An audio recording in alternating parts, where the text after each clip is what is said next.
audiencia, Cátedra Médica, esta producción en donde la salud merece respeto. Hoy, un viernes de dermatología, vamos a estar hablando sobre salud de la piel, así que ustedes pendientes desde este momento y hasta las 12 del mediodía. Nos escuchan a través de Rumba 98.5 FM en la región del Cibao, a través de Premium 101.1 FM, y desde cualquier parte del mundo en donde usted esté, también tiene la oportunidad de ir hasta nuestra página web www.rumba985fm.com. Allí está disponible toda la programación de Rumba FM en el transcurso del día, también en nuestro canal de YouTube Rumba FM, y un resumen especial transmitido a través de Telefuturo Canal 23 de lunes a viernes a partir de las 12:30 del mediodía y sábados y domingos a partir de las 10 de la noche. Todas estas plataformas disponibles para que esta comunicación en salud siga expandiéndose y tengamos una población más educada y por lo tanto más saludable. Saludar a todo el equipo de profesionales que conforman esta producción, liderados por nuestro querido doctor Amaury García, al doctor Rafael Montero, a quien le damos la bienvenida de inmediato. Buenos días, doctor. Feliz Buenos viernes. días, Liz. En este viernes primaveral está muy lindo el día. Dejaron la cabina encendida porque estaban poniendo Sí, salsa en el programa anterior, así entraron que en el modo fin de muy semana. modo fin de semana. Así que estamos muy contentos de estar por aquí en cabina compartiendo con ese público que nos escucha cada día para orientarse, para vivir mejor y más. Así mismo, es saludar también a nuestro equipo técnico que nos acompaña cada mañana, Isidro Labur, Kelvin Frías, María y Ana también, que están siempre pendientes de nosotros aquí. A Ana en especial felicitarle que está de cumpleaños en el día de mañana y desde hoy pues ya aquí hay un ambiente festivo por su vida. Así que muy agradecidos de Dios de que le permita ver un año más y desearle toda la felicidad y el éxito del mundo. Hoy un contenido cargado de mucha información sobre el escritorio de Cátedra Médica. Tendremos toda la actualidad noticiosa referente a salud, tanto a nivel nacional como internacional. También tendremos el segmento El ABC del ACV con nuestro querido doctor Amaury García. Un día como hoy en la medicina, y como avanzábamos, hoy es viernes de dermatología, lo que implica que tendremos a nuestros profesionales de ISA Grupo Dermatológico por aquí. En esta ocasión nos acompañará la doctora Ana Núñez y vamos a estar hablando sobre alopecia, todo lo que tiene que ver con causas, tratamientos y que lo que usted debe saber con relación a esta patología que preocupa tanto a la gente. La gente se preocupa mucho, doctor, por el tema del cabello cuando tienen pérdida de pelo, pues ahí hay ya una incertidumbre y cuando se trata de esta patología, pues aún más. Así, sí. Pues sí, la verdad que el tema del pelo pues tiene su impacto porque inclusive en la historia, en la mitología, pues se habla de la fuerza que daba el pelo a Hércules. Entonces es muy importante eso y todo el mundo está pendiente, sobre todo las mujeres, se resienten mucho cuando pierden el cabello y los varones menos, porque los calvos pues tienen también sus También. encantos. Todo pendiente usted para que pueda también hacer sus preguntas en el día de hoy si tiene dudas con relación a este tema en particular o cualquier tema de dermatología en las líneas 809-682-9850 y nuestra línea internacional 833-380-0062. Entrando de inmediato en las noticias que tenemos hoy sobre el escritorio de Cátedra Médica, el ministro de Salud destaca la necesidad de poder reducir las brechas para la detección temprana del autismo. Esto pues lo destaca en el marco del Día Mundial del Autismo que se conmemoró este miércoles 2 de abril y en este sentido pues el doctor Víctor Atala está haciendo un llamado a la sociedad a poder acercarse y conectar más con las personas que tienen, si entran dentro de ese trastorno del espectro autista. Atala destacó los avances en cuanto a diagnósticos más precisos, pero también señaló la necesidad de poder reducir las brechas y enfrentar los desafíos pendientes para lograr una detección temprana y una mejor calidad de vida para las personas afectadas. Dijo, hoy más que nunca llamamos a la sociedad dominicana a abrir el corazón y la mente, a ver más allá del diagnóstico, a valorar las capacidades únicas de cada persona y a caminar juntos hacia una sociedad donde nadie quede atrás, indicó el doctor Víctor Atala. En este sentido, yo creo que El sartén está en su mano, doctor Montero. Me encantan esas declaraciones, esos Claro. discursos así muy emotivos del ministro. Lo cierto es que lo que yo esperaría de un ministro de salud en la celebración del día en que se conmemora para recordarle a la sociedad en su conjunto de que existe esta condición, que es una condición que tiene unas particularidades, que las familias que se ven afectadas por esta situación, sus hijos pues tienen unas condiciones particulares. Entonces yo esperaría al ministro ese día, yo pensé que el ministro iba a decir, aquí tenemos el reglamento de aplicación de la ley que se promulgó en el año 2023 para apoyar como políticas públicas a las familias y a las personas que tienen este tipo de trastornos. Eso es lo que yo esperaría, pero tenemos este discurso, nos alegra escucharlo, pero eso no le resuelve nada a nadie. No, por Entonces lo que supuesto. resuelve es que tengamos el reglamento, que exista inversión pública para apoyar a las familias, en fin, esa es la situación que deberíamos esperar del ministro de Salud, de manera que, pero parece que el ministro tiene una persona que le escribe los discursos muy poéticos, muy interesantes. El tema del autismo pues viene en crecimiento, es una condición que se detecta y se diagnostica cada vez más. Asumimos que porque hemos ido mejorando, se han ido mejorando los medios diagnósticos. Sin embargo, hay algunas teorías, algunas hipótesis con relación al tema de por qué están ocurriendo estos eventos que antes no se veían con tanta frecuencia. No sé si era que no lo veíamos o era que no se diagnosticaban. Eso es una duda que siempre existe en los investigadores cuando aparecen un determinado tipo de fenómeno de esta naturaleza que aumentan en determinados periodos de la vida. Entonces, en este momento tenemos una alta frecuencia de aparición de estos casos y no tenemos todas las condiciones y la infraestructura para dar respuesta a estas necesidades. Sí, que no solo, y lo comentábamos esta semana, no solo el tema del diagnóstico, es el seguimiento que requieren los niños que viven dentro de este espectro, que tienen diferentes dificultades, se manifiesta de forma diferente, atendiendo al grado, atendiendo a lo que implica este espectro, que como bien indica el concepto, pues es porque es amplio, se puede presentar de diferentes formas. Entonces, ahí hay un tema de seguimiento en la escuela. Estos niños requieren de una educación especial. Muchas veces requieren de una maestra sombra que les pueda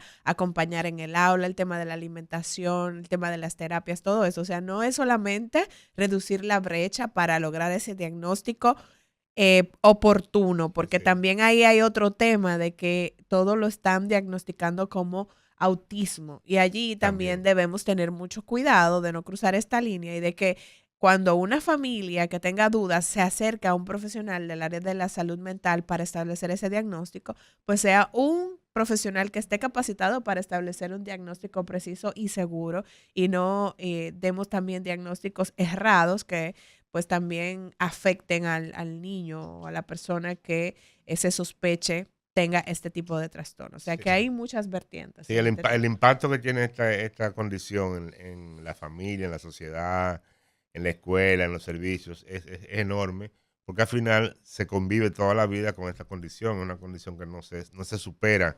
Dependiendo de los grados, pues sí, mejoran condiciones, etcétera, pero en la escuela necesita tener unas condiciones particulares porque ese tipo de personas necesitan una atención y un cuidado especial que impacta a la familia e impacta a toda la sociedad. Así es. Bueno, pasando a otro tema preocupante, doctor Montero, el tema de los feminicidios. Esta semana hemos tenido un desborde con relación a esta problemática social que trae tanto luto a la sociedad dominicana.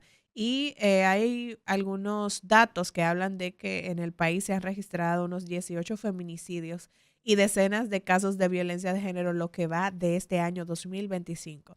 La ministra de Interior y Policía, Farideh Raful, entiende que en República Dominicana se debe realizar una campaña de sensibilización, no solo por parte de las autoridades, sino también de las comunidades con el objetivo de poder interceder ante la violencia de género, una situación que en muchos casos termina en esta situación trágica en la cual una mujer pierde la vida. En este sentido, Raful manifestó que lo que va de este año 2025, decenas de niños han quedado huérfanos, que ese es otro problema, doctor, que viene luego de la violencia de género y de que una mujer pierde la vida a manos de su pareja o expareja, el tema de los niños que quedan eh, vulnerables, indefensos, sin quien les proteja y encima con un trauma psicológico importante que muchas veces no se le da seguimiento. O sea, que de este tema también hay muchas problemáticas sociales que se desprenden y en definitiva nosotros debemos tomar medidas urgentes para cambiar sobre todo lo que tiene que ver con el seguimiento que hace la justicia a esos casos una vez son denunciados, la protección a la víctima cuando se toma la decisión, que sabemos que le cuesta mucho a una mujer que vive dentro de ese círculo de la violencia, dar ese paso de denunciar a su agresor. Entonces, lograr que esté protegida una vez toma esa decisión, porque a veces ese es el detonante que hace que el agresor pues se enfade tanto que vaya en busca de la víctima y termine con su vida. O sea que aquí hay muchos temas que trabajar, que quizás las campañas educativas nos pueden ayudar, pero el tema de la justicia hay que mejorarlo para lograr seguridad para estas víctimas de violencia de género. La verdad que marzo, que es el mes de las mujeres, pues ha sido Sí. catastrófico, digamos, para las propias mujeres, porque hubo, digamos, un brote de feminicidios en este mes de marzo y hubo muchos casos de diferente naturaleza, casos dramáticos que inclusive afectó a la familia completa, en fin, muy complicado. Y la verdad que este tema es parte, digamos, de la sociedad posmoderna, el tema de la mitigación del efecto de este tipo de fenómenos tiene que involucrar a la sociedad completa y tiene que comenzar desde la familia, la escuela, el Estado, la sociedad en sentido general. ¿Por qué? Porque lo que ocurre en la práctica es que el varón todavía no está suficientemente sensibilizado para aceptar que hoy en día esa relación hombre-mujer tiene que ser una relación distinta, que son seres humanos, que cada uno tiene sus particularidades, sus necesidades y que nadie es dueño de nadie. Entonces eso hay que enseñarlo desde la escuelita, desde que están en el maternal, en la escuela, en la casa, en fin, todo ese tipo de fenómenos, porque si no, al final lo que vemos son esos resultados y nos preocupamos con esos resultados, pero al final, ¿qué estamos haciendo en la escuela? ¿Qué estamos haciendo en ese maternal? ¿Qué estamos haciendo en la familia cuando tenemos una parejita varón, hembra y qué hacemos? Entonces, todas esas cosas tienen que estar trabajadas porque no solo basta con el tema de la sensibilización, hay que trabajar desde la crianza ese tema, porque si no, lo que vamos a tener es cada vez mayor cantidad de este tipo de fenómenos, sobre todo porque también tenemos muchas situaciones que provocan que se generen estos actos de violencia. Así es, Faride ha sido insistente en esta semana con el tema de que las mujeres deben denunciar. Ella dice, tenemos una efectividad de ejecutar órdenes de arresto de más de un 80%, pero si no tenemos las denuncias previas, no podemos perseguir al posible agresor. Poema, Faride. Porque aquí sabemos que si apresan a un hombre acusado de violencia Claro, de género, eso le a los genera 2 días está más, en la calle. le genera No, y a más, los 2 días está en la calle y claro, cuando sale entonces no. va en busca de, me denunciaste, no te apures. Cuando yo salga de aquí, eh, El hombre violento es un enfermo. Entonces sí, hay claro. que comenzar a trabajar eso desde la salud, hay que Ujú. comenzar a trabajar ese tipo de situación, porque al final es un enfermo y él, o sea, al final fíjense que en la mayoría de los casos él termina también muerto, Quitándose la vida, sí. quitándose la vida, porque la condición que él tiene no le permite vivir sin ella, como dice la música. Ujú. Entonces, esa situación hay que trabajarla también desde ese punto de vista, no es meterlo preso. A lo mejor es ir y llevarlo a El una casa, seguimiento seguimiento, psicológico. recuperación, trabajo Ujú. psicológico, porque simplemente si lo colocamos en una celda, no lo vamos a tener toda la vida ahí, el día que salga, va atrás de la mujer y la va a matar. Así mismo es. Bueno, pasando a otra información, un tema preocupante para la salud pública es la obesidad. Y hay 9 países de América Latina y el Caribe que están intensificando sus esfuerzos para poder frenar esta enfermedad, ya se considera una enfermedad la obesidad, con el apoyo de la Organización Panamericana de la Salud. Están trabajando en un proyecto con estos países para poder fortalecer las acciones contra la obesidad en la región, la cual tiene la mayor prevalencia de sobrepeso y obesidad en el mundo. En las Américas, el 67.5% de los adultos y el 37.6% de los niños y adolescentes entre 5 y 19 años sufren de sobrepeso u obesidad, lo que aumenta el riesgo de enfermedades no transmisibles y subraya la urgencia de poder tomar medidas de manera inmediata. La gravedad de esta problemática, pues, queda reflejada en todo lo que estamos viendo en términos de salud, hipertensión, diabetes, enfermedades oncológicas que también tienen una asociación con el sobrepeso y la obesidad, lo que implica que en definitiva nosotros debemos tomar medidas urgentes con relación a la prevención, con relación al establecimiento de hábitos saludables, de alimentación equilibrada, una alimentación que no incluya todo esto que estamos acostumbrados a comer, las comidas rápidas, comidas sobresaturadas. Todo esto está influyendo en que tengamos un por ciento mayor de la población afectada con la obesidad, que como decía iniciando el comentario, pues ya es considerada una enfermedad porque sabemos que desde allí se desprenden condiciones con las cuales el paciente o la persona tiene que vivir el resto de su vida y entonces tienen que medicarse, deben tener un seguimiento con un especialista y pueden incluso poner en riesgo su vida. Así que aplaudible esta medida de estos países para poder poner freno a la obesidad. Sí, pero si no se va a la raíz al origen del problema, no se va a controlar la obesidad. Y yo creo que una parte del origen del problema está en el tema de la industria alimentaria. Entonces, yo creo que ahí hay que hacer intervenciones de políticas públicas para controlar algunas situaciones que sabemos que generan el tema de la obesidad con relación a los alimentos. Entonces, si usted va a las góndolas de los supermercados, el 60% de lo que se vende en los supermercados al final genera condiciones de riesgo para ser obeso.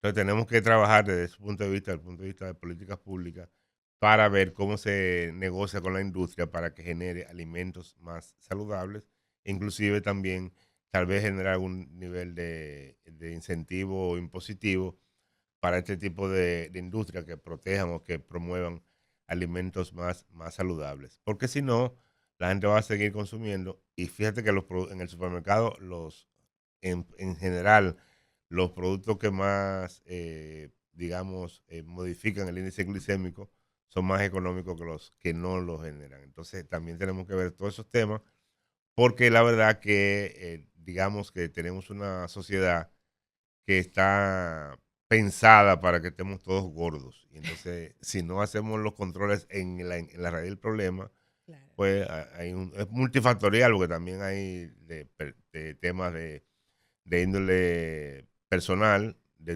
índole genético, en fin, todos esos temas hay que trabajarlo, pero yo creo que si trabajamos fundamentalmente desde el punto de vista de políticas públicas, trabajando con la industria alimentaria, pues entonces yo creo que ahí podríamos mejorar bastante el tema de la frecuencia de estos eventos. Definitivamente. Bueno, como última información, doctor, el tema del diagnóstico de cáncer sabemos que trae una serie de preocupaciones y dudas, no solo en el paciente, sino también en los familiares y todo el entorno. Y en este sentido, el tema de la productividad, de cómo se afecta cuando un paciente es diagnosticado con cáncer y el bienestar emocional, pues son aspectos fundamentales que, de acuerdo a la doctora Marlenes Hernández, quien es oncóloga clínica, pues son importantes el poder comunicar, sobre todo al entorno laboral, a los jefes, compañeros de trabajo, sobre la situación que está viviendo una persona cuando es diagnosticada con una enfermedad oncológica. ¿Por qué? Porque entonces aquí viene la duda de cómo vamos a manejar el tema laboral, de que muchas veces esos pacientes pues requieren de una licencia, que no se pueden dar el lujo quizás de renunciar porque de ahí se van a sostener para poder costear todo lo que tiene que ver con el tratamiento oncológico, con el seguimiento, con el especialista, pero justamente por estar en un tratamiento de este tipo, las condiciones físicas no le permiten poder seguir desarrollando sus actividades laborales de la misma forma. Entonces aquí hay un aspecto que muchas veces no se piensa y no se plantea y que es muy interesante, en este caso planteado por la doctora Marlene Hernández, de la importancia de poder establecer qué hacemos entonces con el trabajo cuando llega un diagnóstico de cáncer. Pues yo creo que es un señalamiento muy oportuno de la doctora Marlene, el tema de pensar en el entorno laboral y las personas que tienen un diagnóstico, que se le diagnostica una condición como esta de cáncer. Y aprovecharíamos, y aprovecho para entonces hacer el llamado también para los que están discutiendo el tema del código laboral, Ujú. que piensen en incluir algún artículo que proteja, que garantice que el trabajador que tiene esa condición no se vea afectado y su entorno laboral le sea también beneficioso, porque mínimo un paciente que tiene diagnosticado con cáncer, mínimo es un año mínimo de tratamiento. Y en esos tratamientos tendrá muchas ausencias, tendrá muchas situaciones, entonces todo eso, y como tú bien decías, si pierde el trabajo, entonces se le va a complicar mucho más la parte económica, porque si Claro. pierde el trabajo, pierde la protección de la seguridad social y Sí. entonces no tiene, en fin, es un drama. Entonces, para fines del entorno laboral, hay que ver cómo se comienzan a manejar este tipo de situaciones, porque cada vez son más frecuentes las personas que son diagnosticadas con este tipo de condición.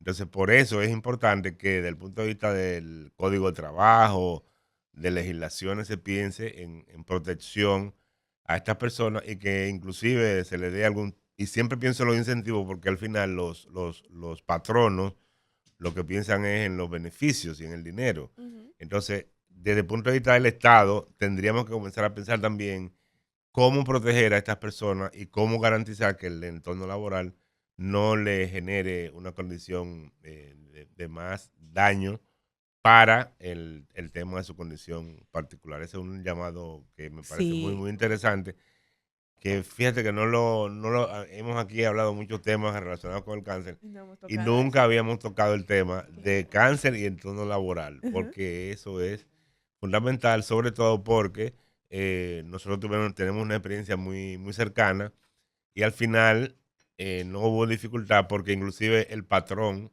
también había padecido la condición y entonces él entendió y dijo, no, no, tranquila, venga cuando te pueda y no licencia, tranquilo, no se preocupe. Y al final l- fue satisfactorio tal vez por esa condición particular, porque él también había tenido una condición de esa naturaleza, pero eso no ocurre todos los días. No, Entonces es no. un llamado muy, muy, muy atinado en ese sentido. Todas las empresas no actúan del mismo modo y por eso la especialista está destacando la importancia de que los pacientes puedan conocer sus derechos laborales, el tema de la incapacidad temporal, la protección contra el despido injustificado y las adaptaciones en el lugar de trabajo. También ella establece que es importante que el paciente pueda hablar con su médico de cabecera y establecer si es necesario que pueda, si puede seguir trabajando o si es necesario que trabaje desde casa o que se tome definitivamente un descanso mientras esté llevando el tratamiento. O sea que muy atinadas estas observaciones porque, como decía iniciando,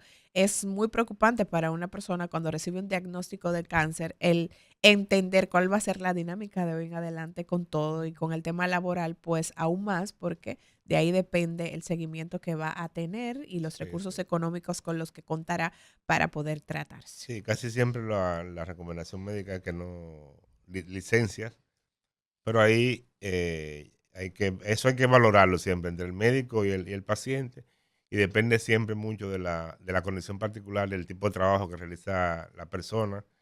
En fin, porque muchas veces es mejor estar ocupado que desocupado cuando están con este tipo de situaciones. Pero eso es un tema que tienen que discutirlo con su médico de cabecera, dado que al final cuando se le hace un diagnóstico a una persona con cáncer, ya ese médico termina siendo usted parte de la vida de ese médico y el médico forma parte de su vida. Así mismo es. Bueno, con esa información llegamos al final de Sobre el escritorio de Cátedra Médica. Hacemos una breve pausa y retornamos de inmediato con el segmento El ABC de la ACV con el doctor Amaury García.